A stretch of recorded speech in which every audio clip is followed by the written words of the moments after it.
place is a freaking hellscape. We don't know what dangers lurk here. Good thing I have this to protect us.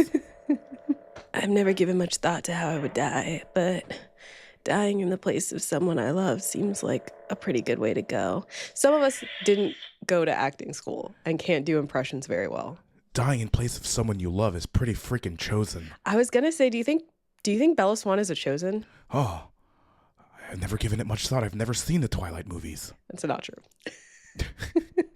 Every chosen has seen the Twilight movies. Oh, that's our secret. How do you know? You're so good at it. Oh my God. What's good, everybody? John here. Bella Swan here. Bella John. And welcome to another edition of Ringside. So, hey guys, happy Halloween, Happy or Halloweeners. as the Chosen would say, happy freaking Hallows Eve. All Hallows All Eve. Hallows Eve. A pagan ritual celebrating the dead or whatever. I don't know. But the And chosen if you would know. celebrate, happy Dia de los Muertos. Yeah, this chosen, he's cultured. The Chosen that's cultured. That's me. I'm the Chosen who sings. Yeah. Yeah. Anyway, this is our official Halloween episode. It's been a crazy month, going on a crazy 2 months for your boy Johnny P. He's booked. Lots been and he's happening. A lot of busy. good things, don't get me wrong. But, well, I mean, even in the midst of living in this country, that's a freaking hellscape. But that's why we only have the one episode this month, and we figured we'd double it up as our freaking Halloween episode. Yeah. And you know, we kicked off Halloween just right, Kendra. Yes, we did. So, as you know, we are very much Christmas people, but we've been trying to get more and more into the Halloweeny spirit. So, this year I made sure to decorate early, put up a bunch of bats around. Now, I will say, for our Halloween decorations in our home, we thought it was going to take a lot longer than it actually did. It took us maybe half an hour. So, we have some little plastic bats. We have 3 very small foam pumpkins and a wreath for the front door. Ooh, and that's it. Listen, we're still trying to, get into it. We also are very limited on space. We can't buy a whole bunch of decorations and stuff. So whatever. We're utilizing the space we have. At least we are doing something. But this year, to do something special and different, we went to a very fall, very autumn event. We went and saw Twilight in concert. Now, if you're questioning what that means, let me elaborate. Stop, collaborate, and listen. Oh God, okay. We're venturing further and further out from the Chosen's field. I know. Yeah. Anyway, so we are big fans. We've become big fans of going to movies where a band or an orchestra will play the score in front Live. of, they'll play the score live while the movie is projected on a giant screen, essentially. And so we've seen a couple of them. We've saw. Jeez. Jeez, he can't speak. He's getting off of being sick, so. Yeah, I'm still. He's still a little bit. So we went and saw Twilight, and I was talking about what we saw. you that's why you were nodding. I was talking about what we saw. We saw one of the Harry Potter movies once. I think we saw Goblet of Fire. Yeah. And then we saw both of the Spider-Verse movies. Mm-hmm. Those were really cool to see in concert. Yeah. Because they have a live DJ spinning. They have a live DJ. One of them, I think it was the first one. I think there was a garbage can lid, like a metal garbage can lid that they were using in the percussion section, which was, yeah, they were freaking sweet. So now we're adding to our list.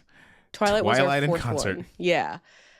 And it's so very few things are right up my alley. This was so me, as you can probably tell by my cosplaying of Bella Swan in her iconic bowling shirt first day of school outfit with her iconic skinny 2008 headband. Come on. And yes, I did wear this yesterday. But if you couldn't tell by that or my age range or my general demeanor, I was very much a Twilight girly growing up. Twihard, which is what I learned they were called last night. I forgot that we were called that at one point, and I hate it, and I don't ever want to. It's like being called a gleek. Ooh, I forgot that word existed. And it's like a trauma. Gleek response. is when you spit out of from under your tongue. Actually, a you gleek.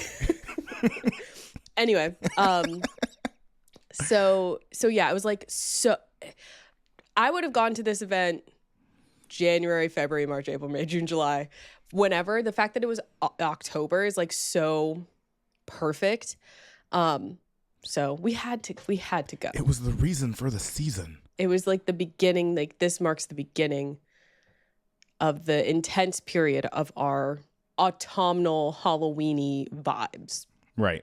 And it was, you know what, as someone who I did not grow up, I mean, I grew up in the craze of Twilight. I would never consider myself a fan. Yeah. You know, a Twihard, if you will.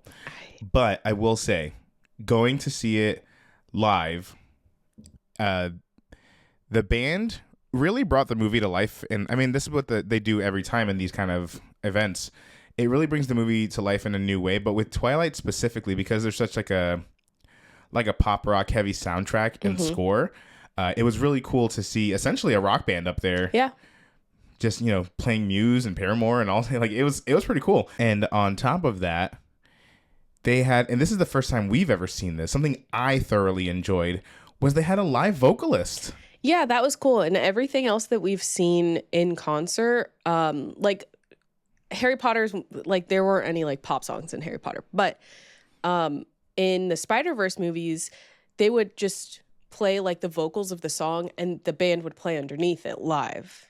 That's what I was going to assume would happen. But no, they had someone live singing all of the songs, of the songs. Even that, if you know, you know, when Edward is sucking the poison out of Bella's open wound in the ballet studio, that song plays. What'd you say? I said it's unsanitary. It's actually disgusting. That song plays by Robert Pattinson that like iconically nobody knows what the fuck he's saying. It's just all mumbles and gibberish. I learned the lyrics for the first time. Again, I'm a huge Twilight fan. It came out in like 2008 or whatever. It's almost 20 years later. Oh my God. And I've never known what the words were before. And this guy was singing it. And I was like, oh, hell yeah. It didn't sound the same because I could understand it. Right. I wish he had mumbled.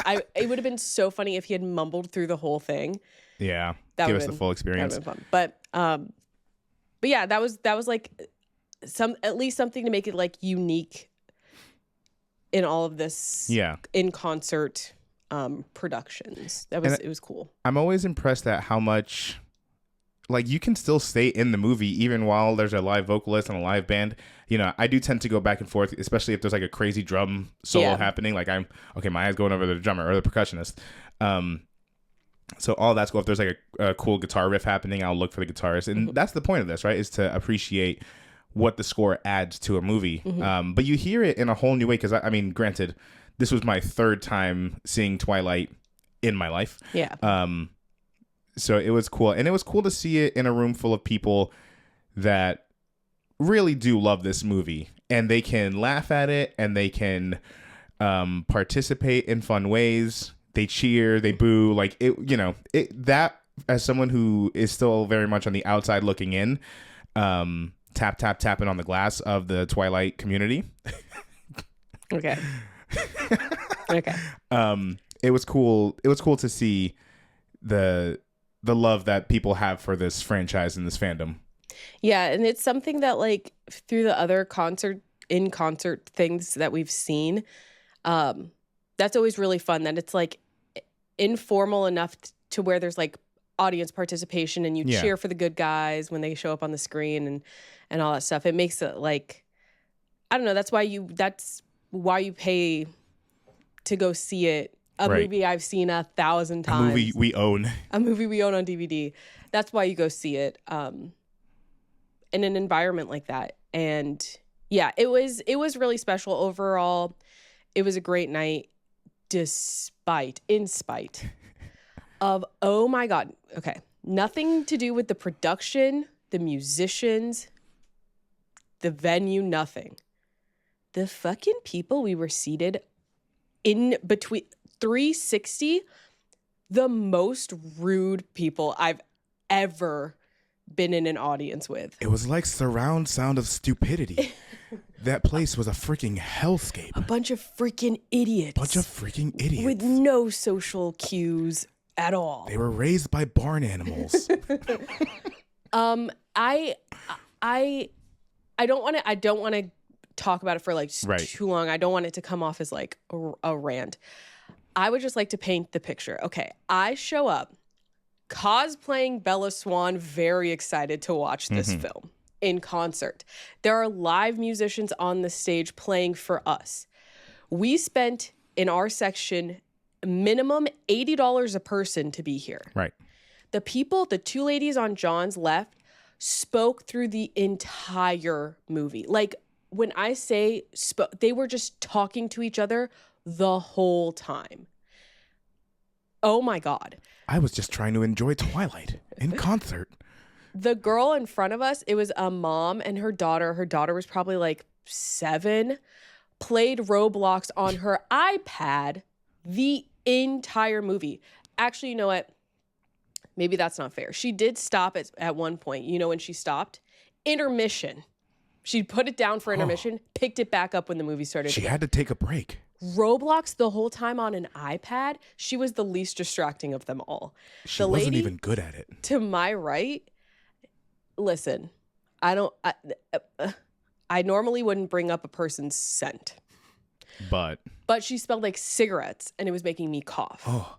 And she was texting and she was taking photos and videos after explicitly being told not to, full brightness. Oh. Texting full bright. Is this your first day outside in the world? That's crazy. The guy behind us quoted the entire movie the whole time. And it would have been more impressive if the subtitles weren't also on the screen. The subtitles were on the screen. Sometimes he was wrong and he would jump it. So like he would say it and then it would play on the screen. And I'm like, and the people, the enablers next to him would just chortle, just laugh at it. And it's like an old man. So his voice is deep and loud. And when I say the whole movie,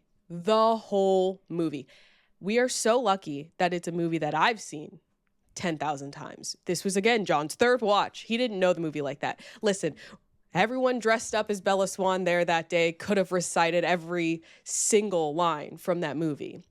And we didn't. You know why? Because that's fucking rude to do. Right. And here's the thing. I know you don't want to get too ranty. There are specific moments of the movie where the entire audience did say the lines. And they were entirely appropriate. Like the whole, the I know what you are scene. Yes. And that was great. That was so much fun to watch. Again, as someone who's not in the fandom, but was there as a supporter, as an ally to the Twihards. But like that was so much fun. But the whole movie and the insignificant lines, like nothing lines that he just knew off the top. And also, like, no offense, because I know I'm here too, but that's like obsession level. Yeah.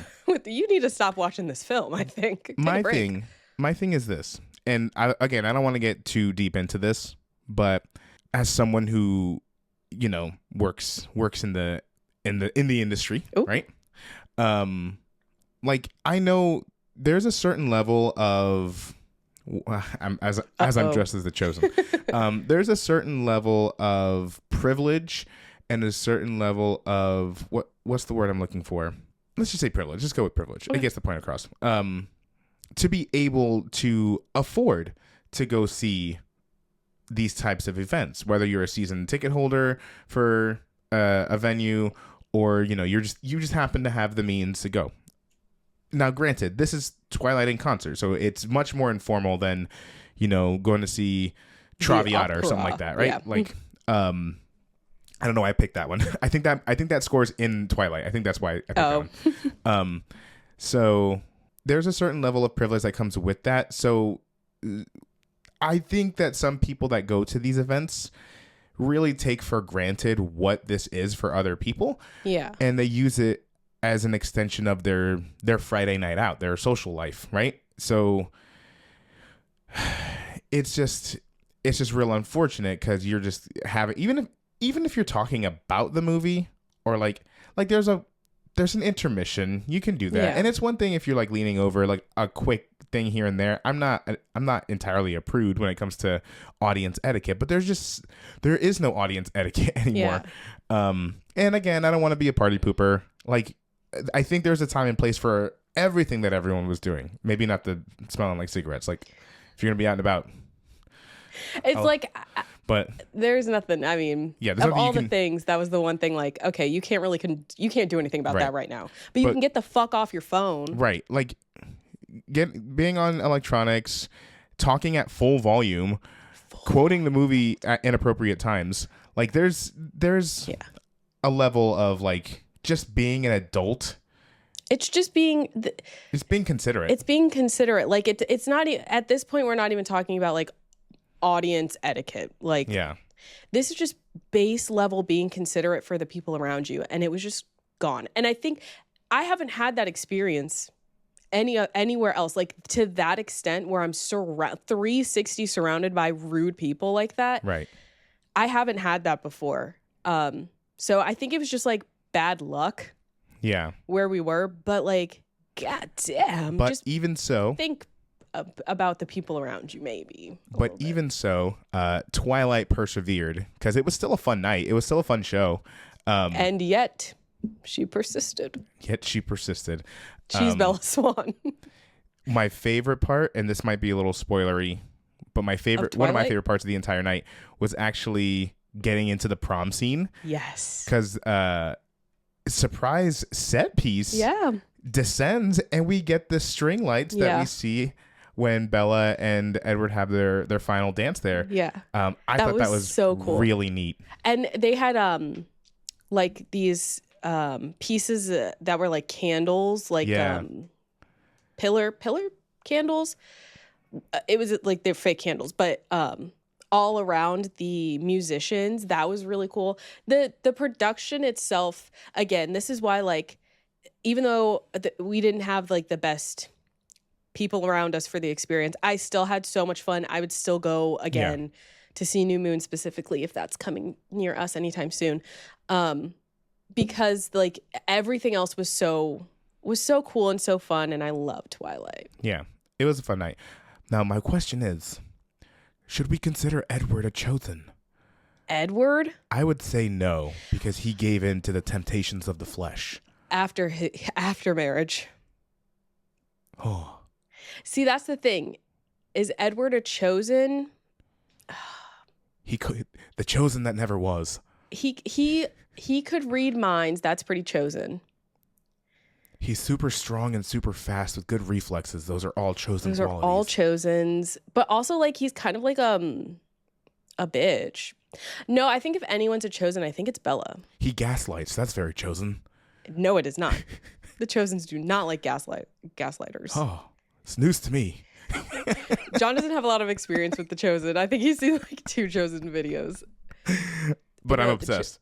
But I think Bella Swan would be a chosen. She's like, she has this crazy steel trap of a mind no one can penetrate. Do you know how many secrets she must have? It's because nothing's going on in there, Kendra. Her head is empty. There's nothing to protect. Anyway, that was Twilight in concert. Hey, if you guys got the chance to see it, we would love to hear what your experience was like, what you thought of the movie, and what you thought of hearing the score live and in living color. I have another call to action. While we were in the theater, we were thinking of other movies that we think would do well in an in-concert format. I think the one that we agreed on the most would be Scott Pilgrim versus the World. Well, the most? The most?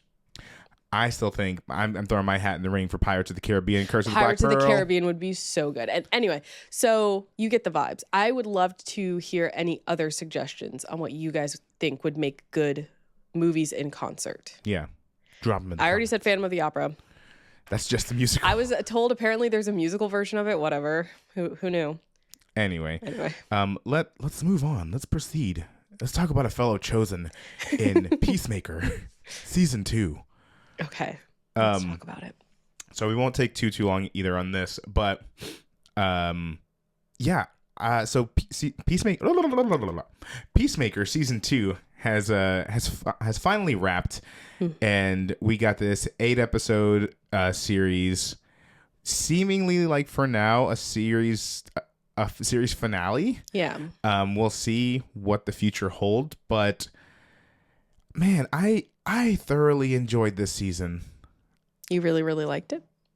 I think I really, really liked it because here's the thing. I think it was impressive because of how much, for me, it subverted expectations in terms of, season 1 was very much like, let's put this wacky little character and this ragtag team, very James Gunn, in a world-ending scenario, right? Mm-hmm.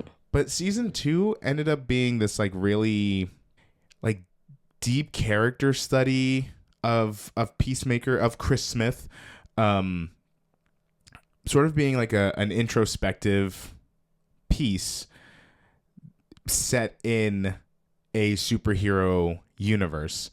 And like it didn't need to give us a world ending thing, though I think they set up quite a bit for the DCU. That's my chair. Oh my god, I thought it was a cat outside. Okay, cool. Thanks. Thanks for that. It went for that. Jesus Christ. But yeah, overall I really liked this season quite a bit. I think we saw some really beautiful moments, which is something I wasn't really expecting. I mean, we got that in season 1 as well, but season 2 was full of these just powerful, like, human moments. Yeah. I don't know. What do you think? I think you put it a good way before we were talking about how it felt like they kind of did the seasons backwards. Because you said we had this, like, big world-ending thing in season 1, and then season 2 was, like, maybe grounded isn't the right word, but, like, a little bit more insular. My thing is that I had no doubts. I figured you didn't either, but like season 2 just kind of expanded on everything that worked so well in season 1, which is like these relationships between these characters and yeah, it was. I think it was a pretty solid second season. I'm bummed if there's not more after this, but it seems like we've set up at the end of this season, we've set it up in a way where I can see these characters popping back up somewhere else in the DCU. What are we calling it? It's the DCU. DCU, sorry. They said at the beginning of the season, stupid. Not all of us pay attention to shit like that. And also some of us just forget. And also there's like a DCU and a DCEU. No, there's just a DCU now. There is a DCAU. A animated. Yeah, but just it's just the DCU now. Okay. That's the cinematic universe. It used to be EU? Yes. Okay. Like England. Extended, but yes. Okay. Anyway, yeah, so it seems like we have the problem. We have issues to be resolved in future projects, and that's really all anyone can ask for. The fact that we got two Peacemaker. Oh. The fact that we got 2 Peacemaker seasons and they were both solid is like kind of crazy. Yeah. The fact that they were even made in the first place. And it's like when you take a step back from season 2 and you look at the situations they're in, all the makings of something really like big and, universe altering for the cinematic universe they're in. But the show never lost sight and never deviated its focus too far from the fact that this is a story about this guy continuing to deal with childhood trauma, fear of like being alone, and just not just acceptance from others, but acceptance from himself. Mm-hmm. So whether we were, traversing the multiverse or, getting into government, conspiracies and being targeted, like it never lost sight of like Chris's relationship with his friends, with Hardcore. I don't know. It was just such an interesting route to go, that I feel made me like the season more. I know some folks were a little bummed that it, quote unquote, nothing happened in it. That it was a slow season, a slow burn. But I'm like, I think, one, I'm done listening to people. I'm done listening to other people. Not that you shouldn't listen to us. Yeah, you should definitely listen to us. But like, it can't all be like, it's boring action. After a while. Yeah. Something much more interesting is deep diving these characters who individually I love, together I love. So why not learn more about them and see, again, some really beautiful performances from all of these people. Yeah. So I don't know. I thoroughly enjoyed it. We got some really cool, I mean, obviously the big cameo. We got some good cameos in the beginning of the season, with the Justice Gang, Maxwell Lord. The big one, obviously, of the season being Nicholas Hoult reprising his role as Lex Luthor from prison. Yeah. And that whole storyline setting up what could be a big problem for, Superman and the gang moving forward. And that's what I appreciate about this season is that it balanced out what is going to be used later on in other movies and shows with these singular storylines happening. So I thought that was a neat way to do that. That way we're like, well, we'll see this again, definitely. How we'll see Peacemaker again, that remains to be seen. Hey guys, he's in a pickle. I don't know how he's going to get out of that one. But I was going to say the same thing. It did really, really well. Oh my God. Your curse. It did very well with keeping us on track in this story of Chris Smith, but also connecting us to this universe with the cameos, with the edits that they did to the end of season 1 and the flashback to like prepare us for how this ties in with everything we've seen going on. I was going to say in the movies, but it's really just Superman. So yeah, I agree that they balanced that out really well. That's a tough task to have. You have an existing show that happens before this new cinematic universe is started. Yeah. And then you have the second season that happens after, and you have to figure out how to link that together in a way that isn't confusing, isn't overwhelming, and makes sense. And I think James Gunn, if anyone could do it, it would be him, and I think he did it very well. Yeah. It's hard to pinpoint any favorite episodes. If I had to complain about one thing, I mean, it's a testament to how good I thought the show was that, yeah, sure, some of the episodes felt a little short, Yeah. What are you going to do, But again, that's just because I wanted more of it, not because I thought they were bad because they were short. But yeah, I just appreciated how deep and personal we got with these characters. The finale was lovely until it was bittersweet, and then it was heartbreaking. I think I said at one point, I was like, I need it to stop. Like, I wanted it to end because I knew like the longer we sit in the happiness, something bad is going to happen. Right. And I was right. Right. But yeah, overall, thoroughly enjoyed Peacemaker. I'm curious. So for those, I mean, obviously we've talked spoilers here. The fact that he ends on this prison planet seemingly by himself. Yeah. One, my worst nightmare. Oh my God, that's so terrifying. Especially someone who's like terrified of being alone. Right. Oh my God. So I'm interested to see where, I think we'll see Peacemaker in the DCU again. Yeah. I'm interested to see how. In what state? In what state? I don't know if we're going to get, it doesn't seem like we're getting a Peacemaker season 3, at least not anytime soon. James Gunn's made comments. He's made that pretty clear so far, but we'll see. But yeah, I would love to know what y'all thought of Peacemaker season 2. What did you think of this different sort of approach? Were you a fan? Were you not a fan? Let us know. All right. Oh, I thought, okay, I guess I'll make the next transition. Do you want me to make the next transition? You can if you want. Speaking of Peacemaker, led by in the titular role, WWE superstar John Cena, let's talk about a little WWE. Woo! How did you like Crown Jewel? Well, I can say confidently, Crown Jewel was pretty freaking sweet. I agree. Crown Jewel was everything WrestlePalooza should have been. That is a chosen take. Yeah, so Crown Jewel, the official second PLE of the ESPN era of PLEs.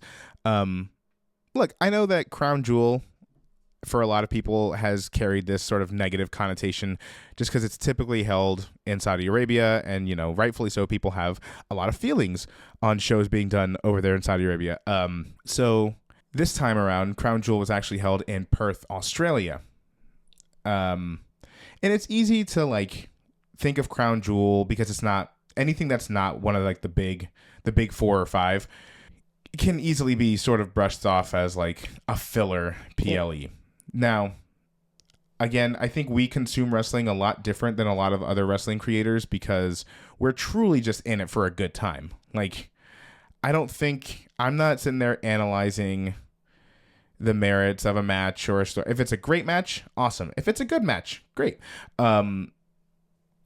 I'm not sitting there with my pen and paper trying to connect every single dot. If it's great if all that happens, don't get me wrong, but that's not why I watch, I'm watching it just for a fun time.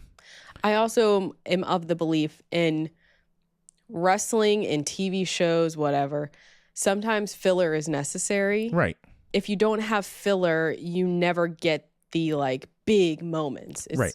Not everything can be big moments. It'd be nothing. It would be nothing. So I don't mind the filler. That to say, though, I don't think that this Crown Jewel could be classified as filler, like a WrestlePalooza could, right. A Saturday Night Main Event could. Right. This wasn't that. This was a step above. Yeah, and I think that just the card alone, when we were talking about it on pre-preview, we were already hey, this might sound weird, but this is shaping up to be a pretty good night just based purely on the matches we had. And I certainly wasn't disappointed. I think every single match on the card brought their best to the table. Especially with special, shout outs to John Cena and AJ Styles putting on what everyone is calling a love letter to both of their careers. Yeah, that was cool. It was so much fun.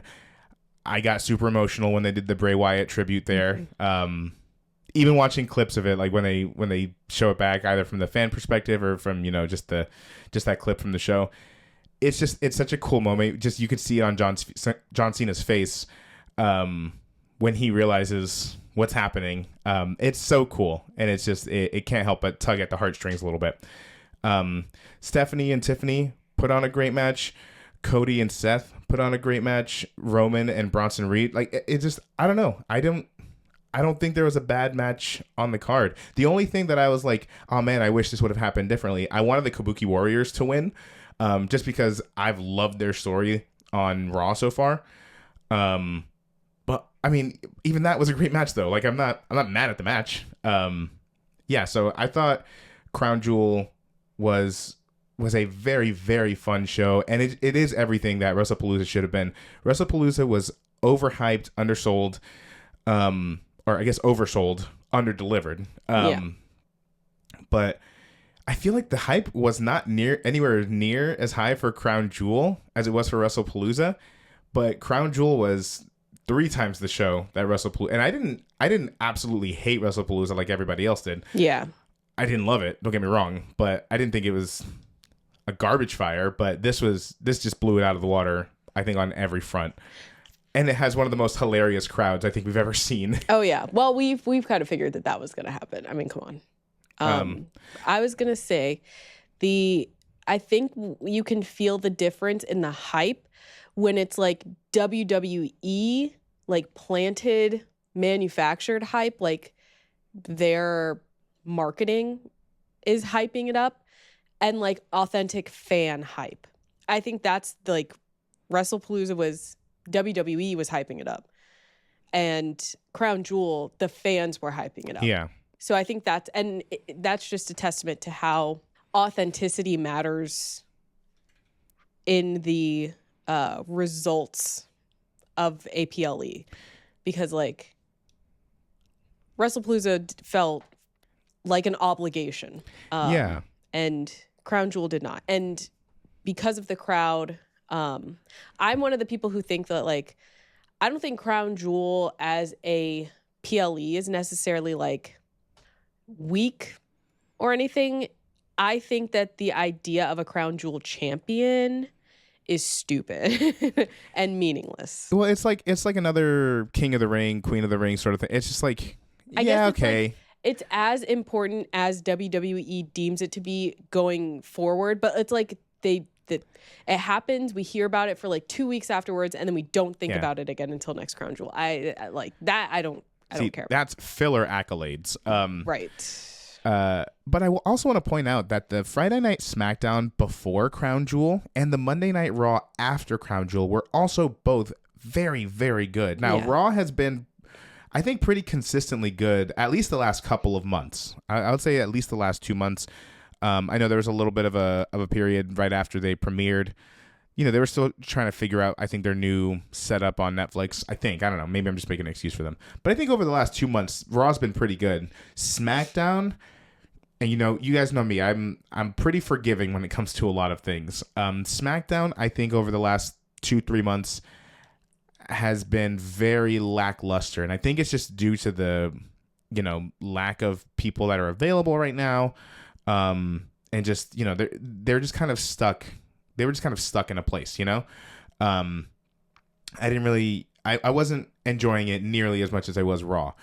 But the Friday Night SmackDown before Crown Jewel, I mean, the US Open alone and the return of the MFTs, and it was a great night. And then Monday Night Raw, also a great night. So I think that the criticism, and this is what I like to think anyway. I don't know. We'll see moving forward. Although last night's SmackDown was also very good, so I'm hoping that the criticisms that WWE received for WrestlePalooza, both the build-up and the show itself, I hope that might have been the fire they needed to sort of remove themselves from a place of complacency, if that makes sense, you know? I hope that's the case. I hope that's the case too. I feel like we have evidence of them listening sometimes. From time to time, yeah. But I don't know. That's something we'll have to see going forward. But I would like to be as optimistic as you are in this.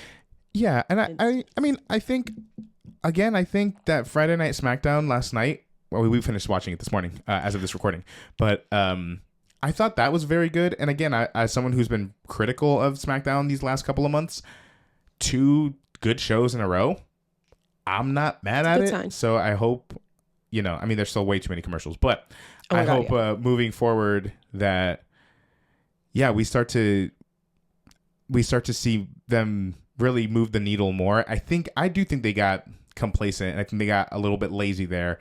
And I think ESPN themselves rating their inaugural show probably didn't help as a C.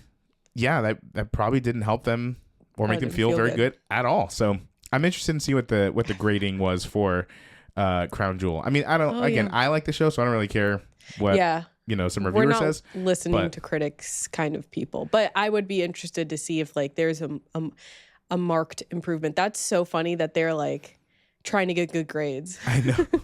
Good. That only helps us as fans. Can we talk about, since you brought up SmackDown this past week, can you talk about how excited we are to see the Mad Dragon Ilya Dragunov back? Dun, dun, dun, dun, dun, dun, dun, dun.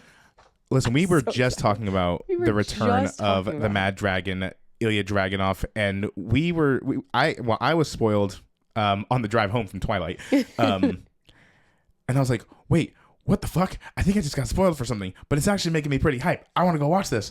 And we were, and obviously I was spoiled, but seeing Ilya Dragunov back, winning the U.S. Championship, amazing. Yeah. First of all, the continued trend of wrestlers coming back from injury, just absolutely fucking yoked.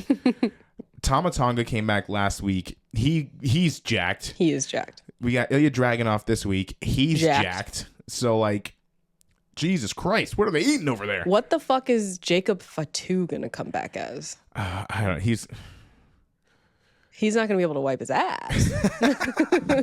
They did write off Jacob Fatu. We sort of figured that might happen. He's going to need extensive dental surgery. I think that might be the non-related injury. You think so? Maybe. I don't think that what we saw there was real, but I mean, I'm just saying. Actually, that'd be kind of cool if he was like, I had to get all these teeth pulled and I brought them with me. Right. Didn't someone do that? They had like the tooth. Oh, it was whatchamajig, Ron Swanson from Parks and Rec. Oh, yeah. Remember when he yanked his tooth out with the pliers? He had actually gotten that tooth removed and yanked it out for real. Yeah.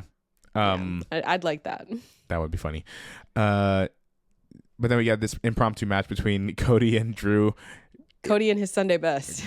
Crooked Cody out there. He bit him. He bit him. Drew. He hit him with a belt. Got disqualified. Interesting. Doesn't seem like that's not my Cody Rhodes. So yeah, I mean, I'm excited for SmackDown, and it's getting me kind of excited for Saturday Night's Main Event, and that's where, crazy. Yeah. So, but one last thing about WWE before we move on to our sort of final segment here. Seth Rollins, and speaking about injuries, so it seems like Seth Rollins may actually be injured for real. It's if the rumors are true. Now, we did just come back from a big storyline where he faked an injury mid-match and came back to win the World Heavyweight Championship via cash-in. So I don't think they're going to do that twice. I know it's hard to believe. That's what they want you to think. Right. So, and listen, I wouldn't put it past WWE to do that because they've done it already. But it's seeming like the word is about his shoulder this time. And yeah, I don't know at what point during his match with Cody he injured his shoulder, but they're saying that he might need surgery on it, and if so, he might have to vacate the title. So I think that's why they also rushed, even though I actually liked it. We were just talking about this off the podcast not too long ago, but that's why they had the vision turn on Seth Rollins. We figured that would happen eventually. It always does. It always does. But it was so sudden. Yeah, it happened very quickly, and honestly, I don't mind it this direction because I feel like now it's like, oh shit, it's happening now? It's genuinely surprising. Right. So I thought that, I mean, again, way to make some lemonade. But yeah, I don't know what this means for Seth. If he does vacate the title, I know CM Punk has a champion. He has a title shot at Saturday Night's Main Event. So I'm wondering what that means for them now. I don't know if they're gonna still have the Vision pursue tag team gold. It doesn't seem that way now. I wouldn't mind it, but if they, I don't know. Are they gonna have another contenders match, like a tournament match, to see who faces CM Punk to win the vacated title? That seems likely. Or is it all a big work? I don't know. I think let's go under the assumption that Seth is injured, because again, I don't think they're gonna do that twice in a row this close, in the timeline. Who do we see? Does CM Punk win the title again? There's so many options. Oh my god. Which brand is this on? This is on Raw. So we've been seeing storylines with Jey Uso, of course. We've been seeing LA Knight, CM Punk. Those are kind of the big guys that have been going after Seth in some way, shape, or form, or going after each other. I don't think we're going to see Roman Reigns in the title picture just yet. That would be kind of crazy. I mean, we could see Braun Breaker in this picture, I was thinking, I said it could have been either of the two people left in the Vision, and you were like, that's kind of on the nose, and I do agree with that. Like, it feels like too obvious. And you mentioned LA Knight. Yeah, so as we were talking, again, because we do talk about this shit off the podcast as well. Mostly. And yeah, I think I'm sort of inspired by what happened with Stephanie Vaquer after Naomi had to vacate her title. So, because I was like, yeah, we could put the title back on Io Sky. She's certainly one of my favorite wrestlers. I wouldn't mind her being champion again, but why not put it on someone who's like already a fan favorite, and is, they're popular, they're great in the ring. Like, let's just give them, and they haven't had the chance before, so give them the ball and roll with it. So part of me is like, I wouldn't mind LA Knight and CM Punk going at it at Saturday Night's Main Event and having LA Knight win the title. I would love to see what he would do as World Heavyweight Champion. And I think he's worked his ass off over the last few years. Yeah. And I feel like because this is kind of like an impromptu thing, I could also see him like, and not in any kind of negative way, having a shorter run. And then them moving on to whatever the plan was supposed to be. That's plausible. I feel like there are just so many avenues that they can explore with it that it's like hard to pick. And I mean, I wouldn't be upset because even if he held it, let's just say through WrestleMania, like that's a good solid run. If he were to win and hold it through WrestleMania, that's a good solid few months there. I don't think everyone needs a year long run with the title. Yeah. Like I do not think that needs to be the case. If everyone has a record run with the title, the records will mean nothing. But even if he held it up through Elimination Chamber or Royal Rumble for that matter, I mean, I would want it a little longer than Royal Rumble, but if he held it past one of those dates, I also wouldn't be upset. I think he could have a lot of fun. I think he'd have a very fun run, especially if it was shorter, because those longer runs, they have less matches. Those shorter runs, he'll have more. So anyway. Yeah, so I'm curious to see what happens with this storyline moving forward. I'm excited for it, but I hope Seth's not too seriously injured. If he is injured, and if he is injured, I hope he gets well soon. I think we're coming across the injury bug right now. I think Rhea just got injured at a show in Japan. Oh. I think she got her nose busted, so it should be a quicker injury to recover from. Yeah. But so. Yeah, hope everyone's staying safe, and it's just crazy times. Be careful out there, guys. Crazy sport. Lastly, because I knew you, I have been changed for freaking good. For the freaking good. So this will be the last thing we talk about. So recently, we're talking a little Wicked for good here. The countdown has started. The hype train is well on its way back to Oz in all of its glory, propaganda. We're heading back to Shiz University, and Wicked for Good is right around the corner, just a few short weeks, and director John M. Chu has just planted this little nugget of information out there, saying that people are going to be surprised by the voice of the Cowardly Lion. Now, mind you, this is a character who does not have lines in the stage musical. Now, for people who are saying like, "Oh, well, he doesn't have lines," pointing that out, listen, they got to stretch out. They got to stretch out this last movie another 2.5 hours, right? Everyone's gonna have lines in this one. So he says that he DM'd someone on Instagram, a big beloved movie star. And he was like, "Hey, it's not a lot of lines, but we'd love to see if you want to be involved." I'm paraphrasing, obviously. And the person was like, "Fuck yeah, let's do it." And now we speculate. So I went over to TikTok and Instagram, and I put out this video, and I said, "Hey, I think it's Lin-Manuel." I didn't say I think. I said it's Lin-Manuel Miranda. Famously, I said based on nothing. I did clarify that it's based on just me thinking out loud and putting together that Chu had also directed In the Heights. I knew he was friends with him, and I could fully see Lin voicing the Cowardly Lion in a minor role. I cannot specify who told me. I can't specify which party told me that it was not going to be Lin-Manuel Miranda, but one of the parties that I mentioned did tell me that it was not Lin-Manuel Miranda. So, are we to believe this party?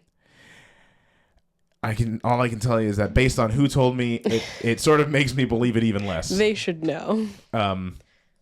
So anyway, but we're gonna go with the assumption that it's not Lin-Manuel Miranda. I also said earlier today, as of this recording, I think it could be The Rock, Dwayne The Rock Johnson. Now, listen, it could be. Hey, listen, it could be me. It could be you. Oh. It could be. Oh my God, that'd be so fucking funny if it was a chosen. It's a freaking chosen lion, Spencer's most chosen of animals. Okay, so can you tell me exactly what the words he said? Did he say big movie star? I think he said a beloved movie star. Beloved movie star. And you thought Lynn? Listen, I love Lynn as much as anybody else. I wouldn't call him a big movie star. A big movie composer, sure. Star? I also don't know like who John M. Chu, I don't know his friends. If it's someone he's like close enough to just like flat out offer this.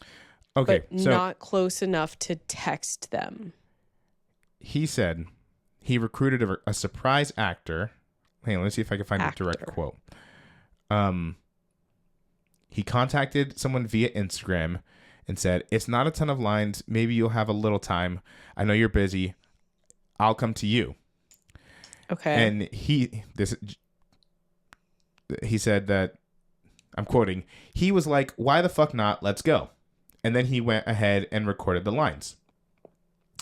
Okay. He said that he gave no hint as to who agreed to voice the character, but appeared confident that revealing that actor at one of the Wicked for Good premieres will excite fans. Man, wait until the red carpet when the actor who gave us the Cowardly Lion's voice steps foot on it. It'll be wild. Now, I'm just saying. Where did big movie star come from? She said actor. Actor that we'd be excited about. Beloved actor. Alan Tudyk. Hey, listen, I it could be. Love. It could be Alan Tudyk. Or that other fucking guy. Pooh Bear. Jim Cummings. So I think it could be The Rock. I don't think it will be. I think it could be.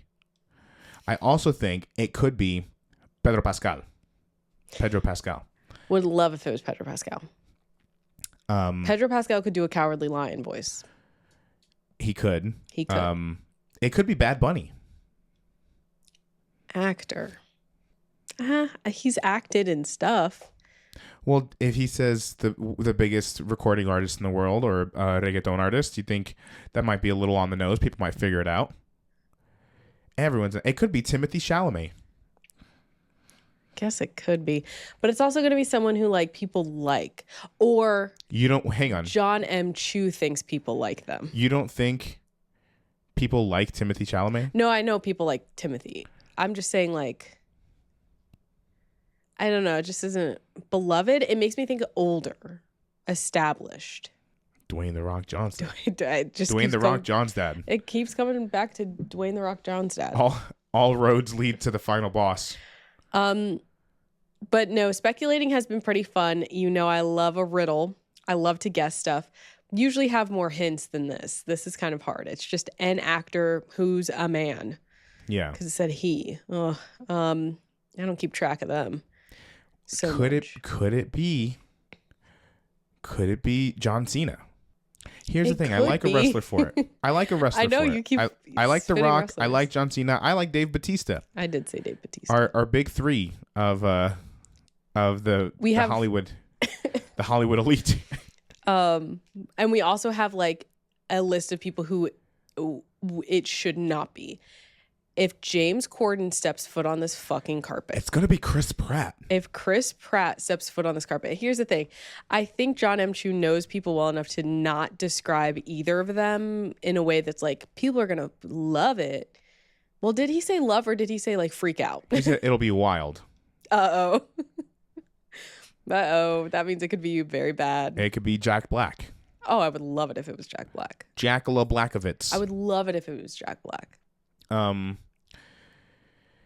Yeah, I don't know. This one's tough. It is tough because we have nothing to go off of. It could be me. I don't think it's going to be you, One buddy. of the most chosen characters in all of fiction. The Cowardly Lion. He finds his bravery. Okay. No. Dorothy's some people are born with bravery. Some have it thrust upon them. Stop. But yeah. Either way, I'm sat for Wicked for Good. I'm sat. I'm there in the theater. I'm sitting down and I'm sat. And I'm not on my phone and I'm not on my iPad playing Roblox. And I'm not going to be singing all the songs out loud. You know they're going to do another one of those sing-alongs. Just Take wait your for ass that. there. Just wait for that. Take your ass there. I don't want to hear you. I don't want to smell you. And if you notice, the sing-alongs, we are not there. No. Because why would we ever be? If I'm not being paid for it, I'm not doing it. Oh, my God. Anyway, well, let us know who you think could be the voice of the Cowardly Lion and why. What qualify? And for the people who keep telling me Liza Minnelli or people were saying, the picture of the lion sort of looks like Ian McKellen.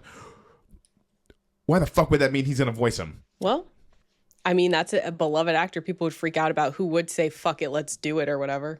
Yeah, because Ian McKellen's going to be messaging, DMing people on Instagram. Well, his team would be. He might be. You don't know. I don't know. Hip. I think one of the busiest men in Hollywood, Dwayne, my dad, he might do it for his kiddos to be like, look, Papa was in Wicked. He's a girl dad. If I'm right about this, I don't know. You're gonna be insufferable. Insufferable. Anyway, this clip is gonna be everywhere. Thank y'all so much for listening to another edition of Ringside. I've never said that before, but hey, thank y'all for doing it. If you're not already, please follow us on all the various social medias. That way you can keep up to anything and everything we're doing, including our live streams that we do every month. We have a pre-per-view live stream. It's our WWE-centric stream where we talk about the upcoming WWE PLEs. We make predictions and engage with y'all in the chat. We also have our Perez in the Park series that we do. So we'll be doing another one of those soon. Again, this and next month are a little bit crazy. So we'll get that content to you as we can. But as things sort of start to simmer down, I can't talk today. You'll be seeing more of that. So if you want to keep up with what we're doing, go ahead and follow us on all the various socials, and be sure you're following Ringside wherever you stream your podcasts, including YouTube. Well, yes. Nothing to add. And that's everything. Now I have to get us out of this freaking hellscape. We have to fight our way out. I'll fight my way out. Oh my God, Lynn, the final chosen. Anyway, we'll talk to you guys later. Peace. Bye.